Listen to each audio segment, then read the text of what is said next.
सभी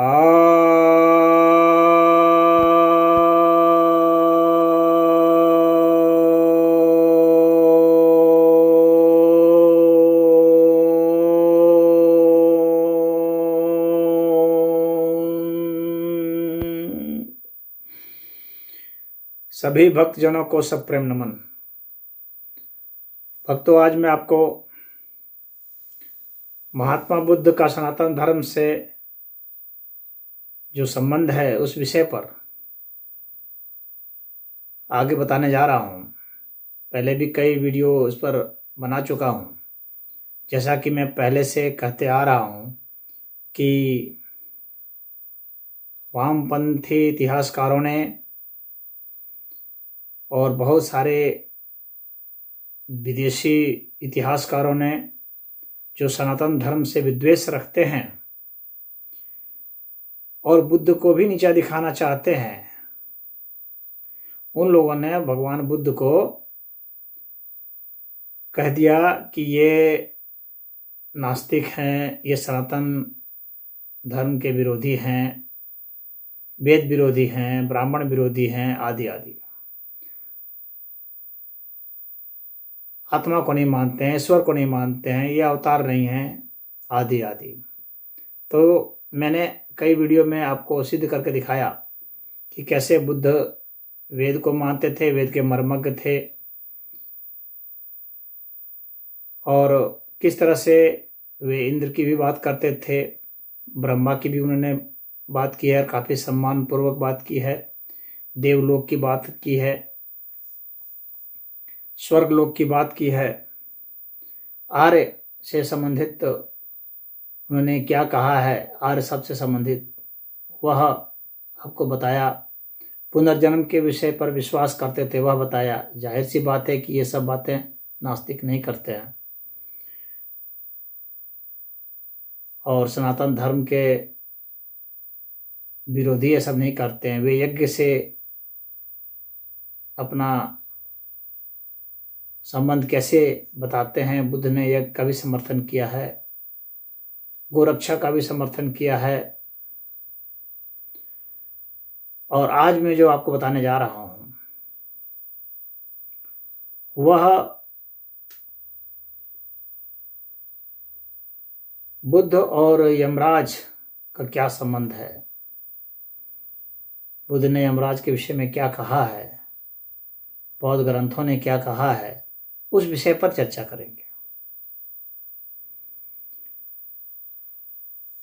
तो बौद्ध ग्रंथ के जो महत्वपूर्ण ग्रंथ हैं सुत्त निपात और धम्मपद, इनसे मैं प्रमाण दूंगा आपको कि ये यमराज के विषय में क्या बता रहे हैं। तो पहले कोकालिक सुत्तम, सुत्त निपात के अध्याय कोकालिक सुत्तम में चलते हैं और इसकी जो 13वीं गाथा है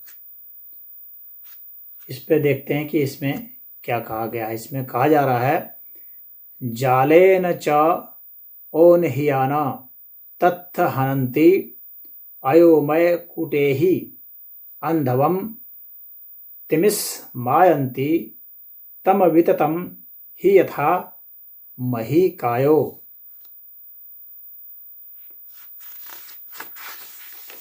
इसका अर्थ है कि नरकपाल जाल से बंद करके लोहे के हथौड़ों से उनको कूटते हैं। वे घोर अंधकार में पड़ते हैं जो विस्तृत पृथ्वी की तरह फैला है। यहाँ पर नरक का वर्णन बुद्ध ने किया है और कहा है कि नरक में नरकपाल होते हैं, जो नरकगामी लोग हैं, नरकवासी लोग हैं, उनकी ऐसे लोहे से उनकी कुटाई करते हैं, उनके पापों का उनको दंड देते हैं। इसके बाद हम लोग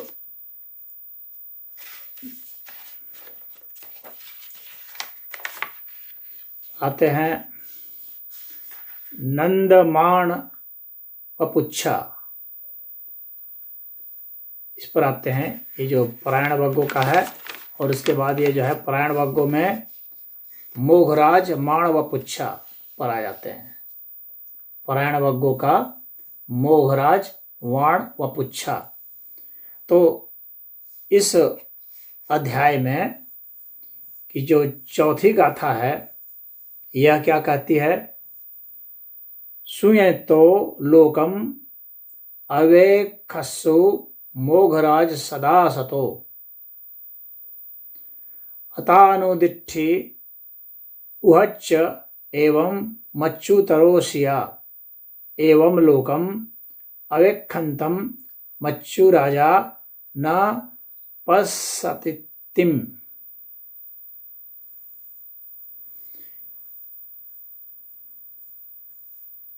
इसका अर्थ है, हे मोगराज, सदा स्मृतिमान हो, शून्य के रूप को देखो।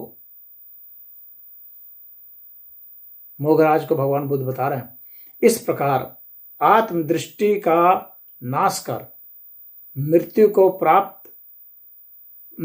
पार कर जाओ। आत्मदृष्टिवान हो जाने के कारण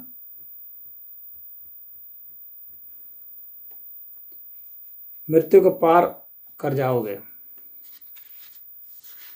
इस रूप में संसार को देखने वाले को मृत्युराज नहीं देख पाता। यहां बता रहे हैं कि जो मृत्यु का राजा है, जो मृत्यु को देने वाला देवता है, वह जो है नहीं देख पाएगा जब हम स्मृतिमान हो जाएंगे और शून्य जैसी अवस्था को प्राप्त हो जाएंगे।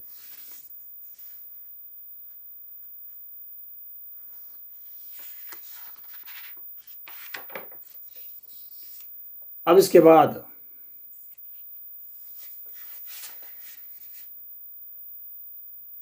धम्मपद, जो कि बौद्ध ग्रंथ का एक तरह से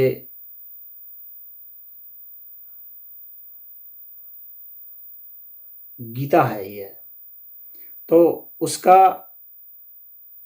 चौथा अध्याय जो है ये फुफ्फवग्गो कहलाता है।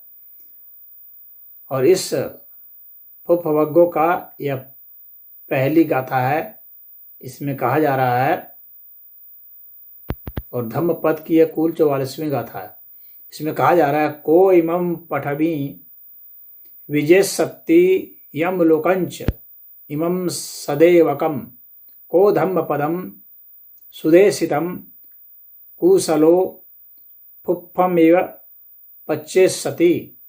अर्थात इस पृथ्वी को तथा देवताओं सहित इस यमलोक को जीतेगा कौन? कौन कुशल पुरुष पुष्प की तरह भरी प्रकार से उपदिष्ट धर्म पदों को चुनेगा? अर्थात यमलोक को कौन जीत सकता है? वही जीत सकता है जो निर्वाण को प्राप्त होता है, उनके कहने का तात्पर्य है। तो यहां पर भी यमलोक के विषय में वर्णन है। इसके बाद इसी का जो ये फुफ्फवग्गो का ही जो तीसरी गाथा है और धम्मपद की कुल 46वीं गाथा है, उसमें कहा जा रहा है, फेणुपमं कायमिमं विदित्वा मरीचिधम्मं अभिसंबुद्धानो क्षेत्वान मारस्य पपुफफ्फकानि अधस्तनम मच्युराजस्य गच्छे। इसका अर्थ है कि इस शरीर को फैन के समान तथा मृग मरीचिका के सामने जान, मार के फंदे को तोड़कर यमराज की दृष्टि से परे हो जाए। तो यहां पर देखिए ये बताया जा रहा है कि यमराज की दृष्टि से आप कैसे परे हो सकते हैं। तो इस शरीर को फैन के समान समझेंगे और मृग मरीचिका के समान से जब जानेंगे तो मार के फंदे को तोड़कर यमराज की दृष्टि से भी आप ऊपर उठ जाएंगे, बच जाएंगे। यमराज से बचने का तरीका यहाँ पर भगवान बुद्ध ने बताया। इसके बाद 13वें जो इसका जो 13वां अध्याय है लोकवग्गो कहलाता है। इस लोकवग्गो की जो चौथी गाथा है और कुल धम्म पद की 170वीं 170th जो है वह गाथा, वो कह रहा है कि यथा बुब्बुलकम पस्से यथा पस्से मरीचिकम एवं लोकम अवेखंतम मच्चु राजा न पश्यति। इसका अर्थ है कि जो इस लोक को बुलबुले की तरह और मृग मरीचिका की तरह देखे, उस ऐसे देखने वाले को यमराज नहीं देखता, अर्थात मृत्यु उसे नहीं आती है। तो इस संसार को, जो कि अनित्य संसार है, क्षणभंगुर संसार है, उस संसार को यदि आप ऐसे देखेंगे तो आप यमराज से बच जाएंगे। यही भगवान बुद्ध कह रहे हैं। अब हम लोग धम्मपद की जो 235वीं जो गाथा है कुल, और इसका जो अध्याय है यह है मल्लवग्गो। तो ये मल्लवग्गो की पहली गाथा है। तो अब इसमें देखिए क्या लिखा हुआ है। पंडु पलासो दानिशी यम पुरुषापि च तम उपट्ठिता अयोग मुखे च तिष्ठसि पाथेयम्पि च तेन विज्जति। इसका अर्थ है तू इस समय पीले पत्ते के समान है, यमदूत तेरे पास आ खड़े हैं, तू प्रयाण के लिए तैयार है और तेरे पास पाथेय कुछ नहीं है। अर्थात तू इस समय पीले पत्ते के समान है, मतलब कि जिस तरह से पीला पत्ता बुढ़ा हो जाने पर, पुराना हो जाने पर गिर जाता है, उस तरह से पीले पत्ते समान है। यानी तू बहुत ही पुराना हो चुका है, तू मरने वाला है। यमदूत तुम्हारे पास आकर के खड़े हो गए हैं। अब तू प्रयाण के लिए तैयार है, यानी मरने के लिए अब तू तैयार है, यहाँ से जाने के लिए तैयार है, और तेरे पास पाथेय कुछ नहीं है, यानी तेरे पास ले जाने के लिए कुछ नहीं है। यहाँ से इस पृथ्वी से तू कुछ नहीं ले जा सकता। तुम्हारे पास अपने सुकर्म कुछ नहीं है, वो तुम्हारे पास आ गए हैं यमदूत। अब तू कैसे बचेगा? नहीं बचेगा। तो यहाँ पर यमराज, यमदूत, यमलोक के विषय में और नरक लोक के विषय में जो भगवान बुद्ध ने बताया वह हम देख सकते हैं। सनातन धर्म में ऐसी ही चर्चाएं होती हैं। तो भगवान बुद्ध फिर सनातन धर्म से कैसे अलग हुए? सनातन धर्म के ही व्यक्ति सिद्ध होते हैं, सनातन धर्म के ही वे ऋषि सिद्ध होते हैं, सनातन धर्म के ही वे अवतार सिद्ध होते हैं, सनातन धर्म के ही वे महान पुरुष सिद्ध होते हैं। तो आज इस विषय में इतना ही। इस बार यमराज के विषय में चर्चा करने के बाद मैं आपको बता रहा हूं कि जो अगला वीडियो होगा उसमें मैं महात्मा बुद्ध का योग से जो संबंध है, योग के विषय में जो वे कहते हैं वह बताऊंगा।